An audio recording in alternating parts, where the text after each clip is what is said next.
I've defined here a ViewBox as a child element of the window. This ViewBox hosts the stack panel, which hosts 4 bordered images, and each image is decorated by a ViewBox.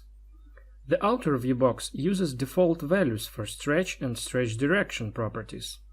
The inner 4 ViewBoxes define different values for the stretch property. 4 ViewBoxes which decorate the images show how the stretch property works. If it's set to none, then a ViewBox does not perform any scaling. You can see that the first image is not scaled down, and because of that you see just a small part of the image which exceeds in its size the size of the border. The second image fills the border, but as you see in this case, the aspect ratio does not allow this image to look normally. The third image is scaled down to fit the border size, taking into account the aspect ratio. The last image fills the border taking into account the aspect ratio, but is cropped on the bottom, because there is just not enough space to display the whole image. Let's run the application to look at how stretch direction of the outer ViewBox works.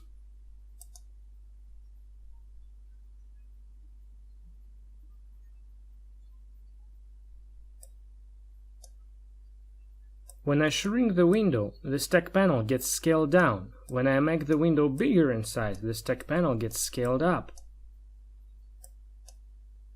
I'll change the stretch direction to scale up.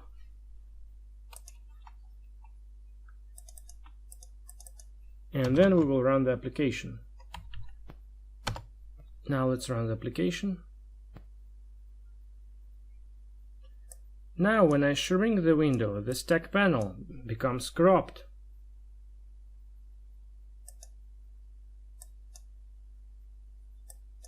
When I extend the window, the stack panel gets scaled up.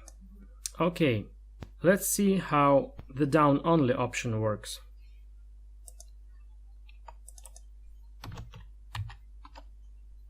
And let's run the application. I'll shrink the window. And now the stack panel gets scaled down. But it doesn't scale up when I extend the window. Okay, in the next lecture we're going to look at panels.